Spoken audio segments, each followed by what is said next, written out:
qu'on ne soit pas... Graham Fraser est le journaliste anglophone le plus francophile d'Ottawa. En fait, il n'est plus journaliste. Graham Fraser, que nous avons rencontré dans un restaurant d'Ottawa, est le nouveau commissaire aux langues officielles. D'abord, un constat étonnant. Est-ce qu'on peut vraiment dire que le Canada est un pays bilingue? Non, non. Et il faut comprendre d'où vient la politique de langues officielles. La politique n'a jamais été conçue pour que tous les citoyens soient bilingues ou que la politique existe pour protéger les unilingues au Canada. J'ai jamais compris pourquoi... Graham Fraser est né à Ottawa. Il aime cette ville, mais dénonce le peu de place, encore aujourd'hui, qu'occupe le français. Imaginons un pays sans loi des langues officielles, sans effort du gouvernement fédéral de communiquer. Regardons où nous étions pendant les années 60, où les députés québécois arrivaient ici. Il n'y avait même pas un menu au Parlement en français. Est-ce que vous êtes déçu du niveau de bilinguisme et de la place qu'on fait au français à Ottawa? Moi, ça m'a toujours choqué, surtout quand je suis venu ici à Ottawa de Québec. J'avais passé 7 ans à Québec et 10 ans au Québec. Je suis arrivé ici dans ma ville natale et ça m'a choqué que le visage linguistique d'Ottawa était et continue d'être un visage anglophone.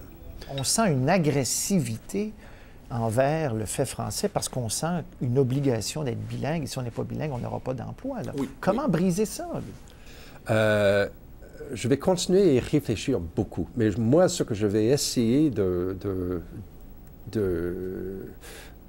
je vais essayer de persuader des gens de penser en termes d'accueil, de penser en termes d'ouverture, de penser en termes qu'il y a un marché de 7 millions de Québécois l'autre côté de la rivière.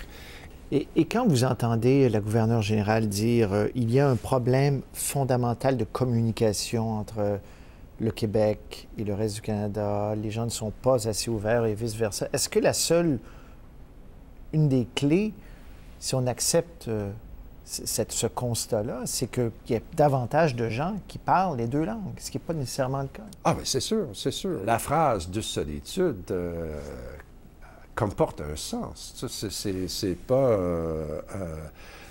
Et le fait qu'on a 20 millions de Canadiens anglais unilingues et 4 millions de francophones unilingues, de toute évidence, il n'y a pas le... Un problème de communication. Il y a un problème de communication, c'est clair.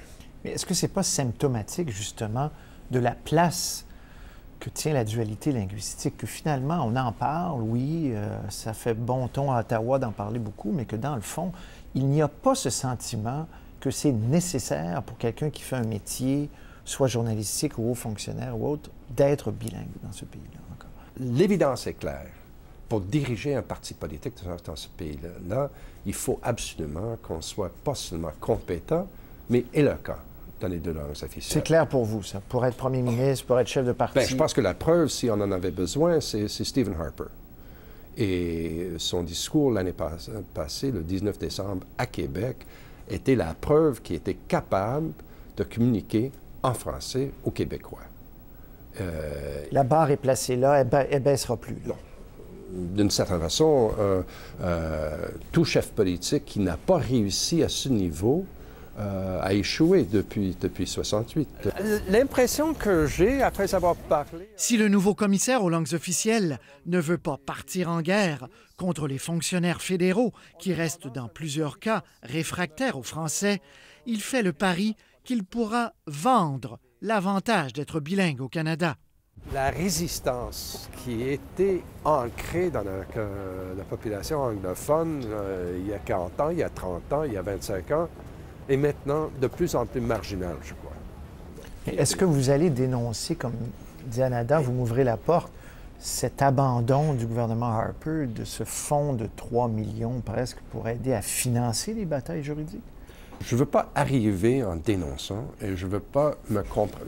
Il y a déjà des dizaines de plaintes qui sont sur le pupitre qui m'attendent.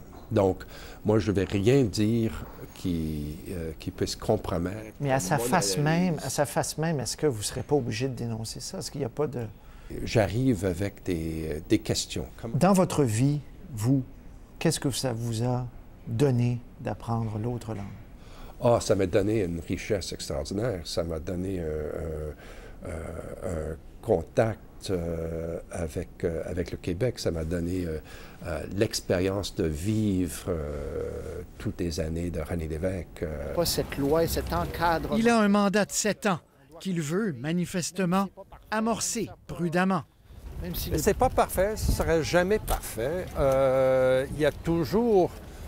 Quand d'autres groupes linguistiques essaient de vivre ensemble, il y a toujours des tensions. Ça, c'est inévitable.